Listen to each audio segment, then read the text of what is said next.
أعوذ بالله من الشيطان الرجيم.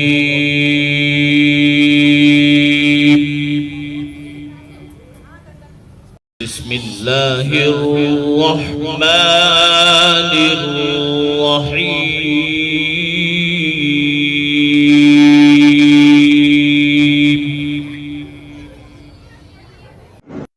صاحب حضرات کو کے علم میں ہے، آج یہاں صاحبزادہ حضرت شیخ عمر عبدالحفیظ مکی صاحب دامت برکاتہم کو تشریف لانا تھا۔ حضرت والا کی طبیعت ناساز ہونے کی وجہ سے حضرت تشریف نہیں لا سکے، تو انشاءاللہ ابھی ہمارے درمیان مہمان موجود ہیں۔ جامع شریعت و طریقت شیخ الحدیث مولانا عبدالحفیظ مکی صاحب رحمۃ اللہ علیہ جو باغ لگا کر گئے، جو نیٹ ورک تیار کر کے گئے، جو جال پوری دنیا میں بچھا کر گئے، حضرت کے خلفاء پوری دنیا میں الحمدللہ موجود ہیں اور بھرپور طریقے سے پوری دنیا کو مستفیض فرما رہے ہیں۔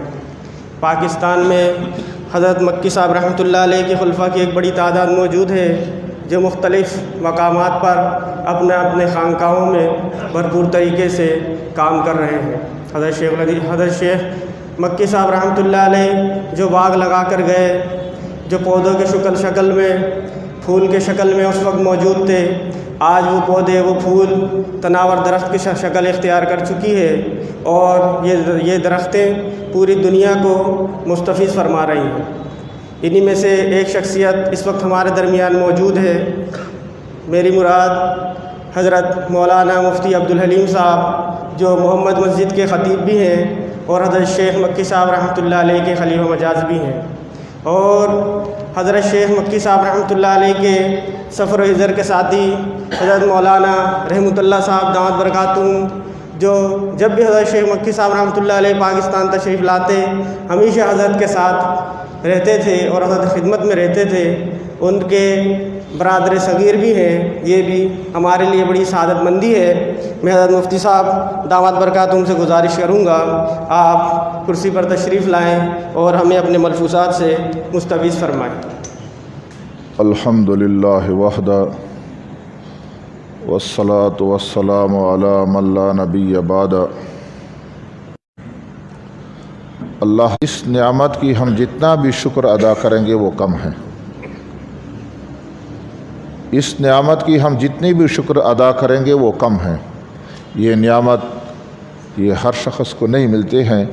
ہم سے زیادہ طاقتور، بڑے مضبوط، بڑے سرمایہ دار لوگ ہوں گے، اس کے پاس یہ نعمت نہیں ہوگا، وہ اس وقت اللہ کے گھر میں نہیں ہوگا۔ ہم تمام بادشاہوں کا بادشاہ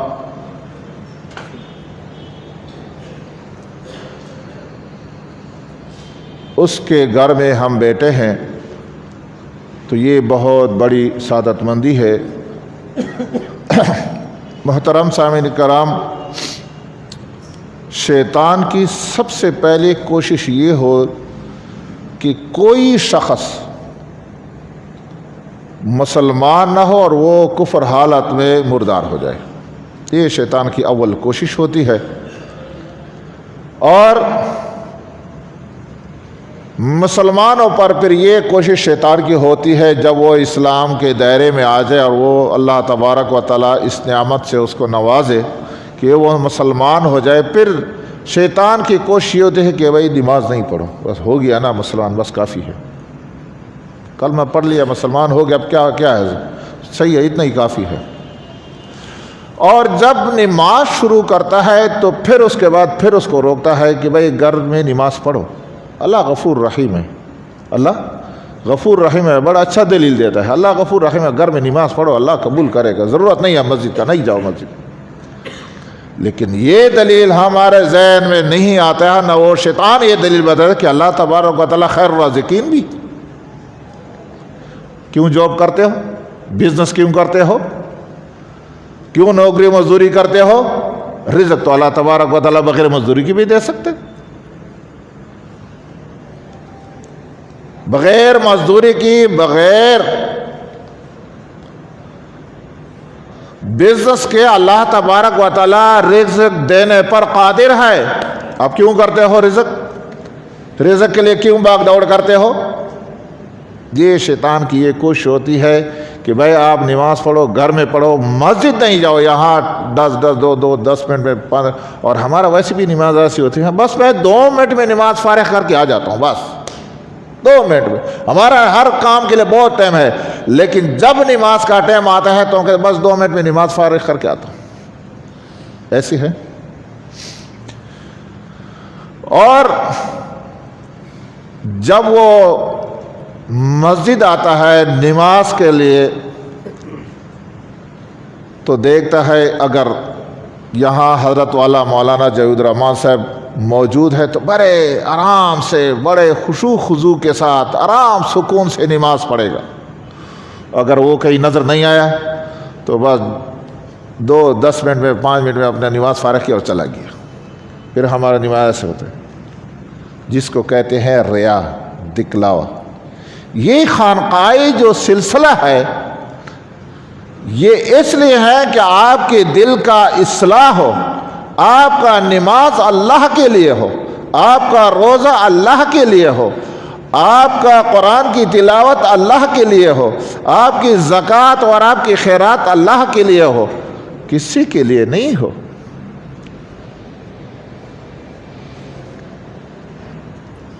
ہمارے مرشد اعلیٰ حضرت عبدالحفیظ مکی صاحب رحمۃ اللہ علیہ صف فرمائی کہ رحمۃ اللہ علیہ وہ بیان میں فرماتے تھے کہ برطانیہ کا وہ دور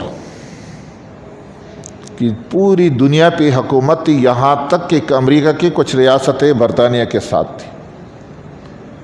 برطانیہ کے جو اس وقت صدر تھے اس نے ایک لڑکی کے ساتھ اس کی محبت پیدا ہوئی اور اس نے کہا میں نے اس سے شادی کرنی ہے. تو جو ارکان پارلیمنٹ تھے انہوں نے کہا یہ تو قانون نہیں ہے ہمارا صدر دوسرا شادی کر سکے، اگر آپ نے کرنی ہے تو پھر استعفیٰ دے دیں. دل کا فیصلہ تھا، فیصلہ دل کا تھا. اس نے کہا مجھے ضرورت نہیں ہے، میں نے تو استعفیٰ دینا ہے، شادی تو میری ضروری ہے اس لڑکی سے. تو مقصد یہ ہے کہ یہ پپو، یہ دل، اس میں بہت پاور ہے، بہت اس میں طاقت ہے. آپ اس دل پر محنت کرو کہ آپ کا یہ دل گناہ سے پاک ہو جائے، صاف ہو جائے. آپ کے ہاتھ بھی صحیح ہوں گے، آپ کا سوچ بھی صحیح ہوگا، آپ کا زبان بھی صحیح ہوگی، آپ کے آنکھ بھی صحیح ہوگی، آپ کے پیر بھی صحیح ہوگی. صحیح ہونے کا مقصد ہے کہ آپ کا ہاتھ ظلم کی طرف نہیں بڑھے گا، ظلم نہیں کرے گا آپ کا ہاتھ. آپ کا زبان غیبت نہیں کرے گی، آپ کے زبان جھوٹ نہیں بولے گی، آپ کے زبان چغل خوری نہیں کرے گی، آپ کے زبان سے گالم گلوچ نہیں نکلے گی، آپ کے آنکھیں بد نظری نہیں کرے گی، آپ کے پیر ظلم کی طرف نہیں بڑھے گی، بشرطے کہ آپ کا دل صاف ہو جائے. اصل پاور دل کے پاس ہے. یہ خانقاہ یہ اس لیے ہے کہ آپ اپنے دل پر کوشش کرو، اپنے دل کو صاف کرو، گناہ سے پاک کرو دل کو. اور آپ جب آپ کا دل پاک ہو جائے، صاف ہو جائے، آپ کو نماز پڑھنے کے بغیر، آپ کو روزہ رکھنے کے بغیر آپ کو چین ہی نہیں آئے گا. آپ نماز کے لیے جیسا اذان وقت داخل ہو گیا آپ کو چین ہی نہیں آئے گا، فوری مسجد پہنچ جاؤ گے. اب کیا مسجد کی طرف خود پیر بڑھے گی، بشرطے کہ آپ کا دل صاف. لیکن ہمارے دل جب گندے ہو، صاف نہیں ہو، تو پھر یہ دل کیا کرے گا؟ صبر کرو، پڑھ لو گے، ابھی ٹائم تو بہت ہے. اے مولیوں کے ایسے ان لوگوں کے بعد بہت ٹائم ہے، اس کے بعد اور کیا ٹائم ہے؟ مولیوں کا اذان دینا، نماز پڑھنا، بہت ٹائم ہو جائے گا. پھر ہوتے ہوتے ہوتے شیطان آہستہ آہستہ ہاتھ پھراتا ہے، وہ سو جاتا ہے اور نماز رہ جاتی. اور اتنی لمبی راتیں آج کل کی، اتنی لمبی راتیں، اس میں ہم سے جو ہے نا فجر کی نماز قضا ہو جاتی ہے. اتنی لمبی راتوں ہمارے فجر قضا ہو جاتی ہے. پوری رات ہمارے کس کے ساتھ ہوتا ہے؟ انٹرنیٹ کے ساتھ۔ پہلے لوگ جہاں جاتے تھے کسی کے ہاں مہمان، پوچھتے تھے مسجد کہاں ہے، مسجد کا گلی پوچھتے تھے، مسجد میں امام ہے، جماعت ہوتی ہے 5 وقت، وہاں قرآن پاک ہے، قرآن پاک مسجد میں قرآن پاک ہیں، ماشاءاللہ وہاں بچے پڑھتے ہیں۔ اب مہمان جس گھر میں جاتے ہیں پوچھتے ہیں وائی فائی ہے، یہاں سگنل کیسے آتے ہیں، یہاں نیٹ ورک کیسا ہے، کون سا نیٹ ورک صحیح چلتا ہے، وہ نیٹ ورک کی بات کرے گا، قرآن پاک کی نماز کے مسجد کی بات نہیں کرے گا، کیونکہ ہمارے دل پر اتنا گناہ کا زنگ ہے کہ ہم کو اللہ یاد ہی نہیں آتا ہے۔ پوری رات پھر فجر کے وقت شیطان ہم کو سلا دیتا ہے اور فجر کا نماز ہمارے چلا جاتا ہے، چھٹی بس۔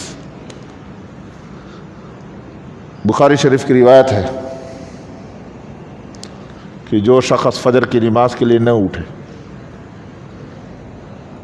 رسول اللہ صلی اللہ علیہ وسلم فرماتے ہیں، میں نہیں کہتا، بخاری شریف کی روایت، یہ رسول اللہ صلی اللہ علیہ وسلم فرماتے ہیں کہ جو شخص فجر کی نماز کے لیے نہیں اٹھے اور وہ سو جائے، اور جیسا سورج نکلتا ہے اور فجر کی نماز قضا ہو جائے، تو اس وقت شیطان کا کیا کام ہے؟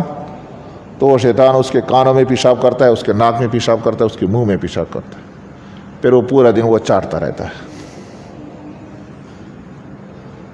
ایسے ہے یا نہیں؟ پورا دن پھر ہم شیطان کے پیشاب چاٹتے رہتے ہیں۔ محترم ساتھیوں، اپنے دلوں کا اصلاح کرو۔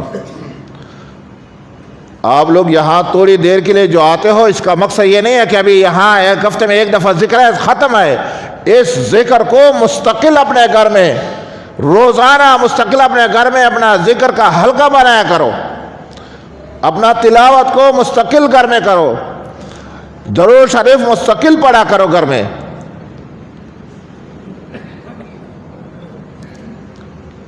تلاوت گھر میں مستقل ہو، یاسین شریف کی تلاوت مستقل ہو، رات کو سورۃ الواقعہ کا تلاوت مستقل ہو،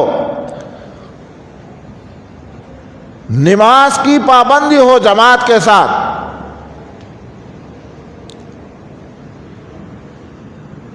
تب بات بنے گی۔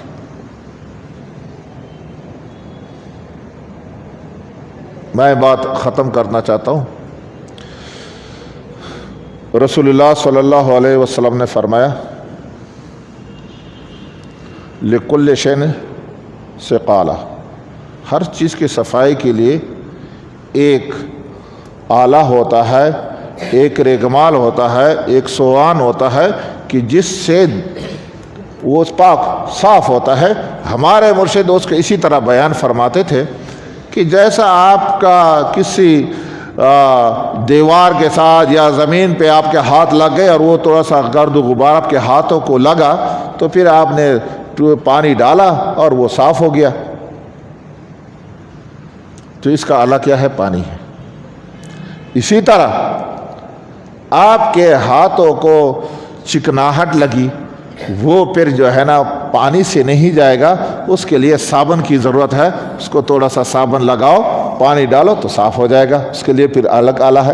آپ کے ہاتھوں کو پینٹ لگا، رنگ لگ گیا، وہ تو پھر صابن سے بھی نہیں جاتا، اس کے لیے پھر پٹرول کی ضرورت ہے، اس کے لیے پٹرول کی ضرورت ہے۔ وہ پٹرول ڈالو گے، رنگ کیا، صابن لگایا، پانی ڈالا، صاف ہو گیا۔ اسی طرح دلوں کو بھی زنگ لگتی ہے۔ دلوں کو زنگ کس چیز سے لگتی ہے؟ گناہ سے۔ دلوں کو زنگ لگتی ہے گناہ سے۔ لوہے کو زنگ لگتی ہے کس سے؟ پانی سے زنگ لگتی ہے۔ دلوں کو زنگ لگتی ہے گناہ سے، دل سیاہ ہو جاتا ہے، انسان گناہ کر کر کر کر کے دل سیاہ ہو جاتا ہے، پھر وہ گناہ کرتے اس کو گناہ نظر نہیں آتا ہے، پھر گناہ کے لیے دلیل دیتا ہے کہ یہ تو میں اس کام یہ صحیح کرتا ہوں۔ میرا ایک ساتھی کہتے تھا کہ مجھے ایک ساتھی کہہ رہا تھا کہ اگر آپ سود کا کام نہیں کرو گے تو پان کا ٹھیلا لگاؤ، یعنی یہ سود کو لوگ کاروبار کہتے ہیں، یہ گناہ ہے نا، اس گناہ کو لوگ کرو، یعنی شیطان جب آتا ہے دل کھالا ہو جاتا ہے گناہ میں تو پھر آدمی دلیل دیتا ہے کہ بھائی میں صحیح کار کرتا ہوں. یہ سود کیا ہے؟ یہ کاروبار ہے. یہ سود کیا ہے؟ یہ کاروبار ہے. سود کو سود نہیں کہتے ہیں، سود کو کاروبار کہتے ہیں. کیوں؟ گناہ نے دل کو کیا کیا ہے؟ بالکل کالا کیا. وہ گناہ کو گناہ نہیں کہتے، اتنا کالا ہو جاتا ہے.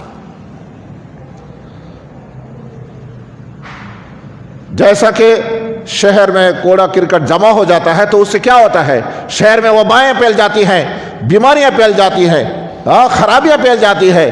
تو اسی طرح دل جب کالا ہو جاتا ہے تو وہ انسان ظالم بن جاتا ہے، وہ جھوٹ بولتا ہے، وہ قاتل بن جاتا ہے، وہ رہزن بن جاتا ہے، وہ ڈاکو بن جاتا ہے، وہ فاجر اور فاسق. وہ کس سے گناہ پہ وہ اثر نہیں کرتا ہے، اور ہر گناہ کے لیے بھی کیا ہے؟ دلیل پیش کرتا ہے کہ بھئی یہ صحیح میں کرتا ہوں، کیونکہ اس کا دل کالا ہوتا ہے. اب اس دل کا صفائی کا بھی اللہ تبارک و تعالیٰ نے ایک آلہ جو رسول اللہ صلی اللہ علیہ وسلم نے بیان فرمایا ہے کہ اس دل کا زنگ کیسا اترے، کہ یہ دل صاف ہو جائے. اس کے لیے کیا ہے؟ اللہ کا ذکر ہے. اللہ اللہ اللہ اللہ ایچ شیری نست نام. مولانا روم صاحب کیا فرماتے؟ اللہ اللہ ایچ شیری نست نام، شیر و شکر میں کو ند جانم تمام. مولانا روم صاحب فرماتے ہیں یہ اللہ کا نام اتنا میٹھا ہے، اتنا میٹھا ہے کہ میں جب اس کو پڑھتا ہوں بولتا ہوں تو پورا جسم میرا شیر و شکر بن جاتا ہے. ہم اللہ اللہ کرتے ہیں، ہمارے زبان پر وہ مٹھاس نہیں آتا ہے، ہم بیمار ہیں، ہمارے دل بیمار ہے. جب ہمارے دل ٹھیک ہوں گے تو یہ مٹھاس ہم محسوس کریں گے. ہم یہ مٹھاس کیوں محسوس نہیں کرتے؟ ہمارے دل بیمار ہے. اب سیب اچھا لگتا ہے نا، مزہ کرتا ہے. بیمار کو دے دے سیب کو، نہیں یہ اچھا، مجھے اچھا نہیں لگتا، مجھے اچھا نہیں لگتا. یہ کہتے ہیں چھوڑو مجھے اچھا نہیں لگتا. یہ صحیح نہیں ہے. کیوں؟ وہ سیب تو صحیح ہے لیکن وہ بیمار ہے. اس بیماری نے اس کا زبان کا جو ذائقہ ہے وہ ختم کر چکا ہے. ہمارے دل بیمار ہیں، وہ زبان کے ذائقے ختم ہو چکے ہیں، اس لیے ہمارے دل پر اللہ کی مٹھاس نہیں آتا. جب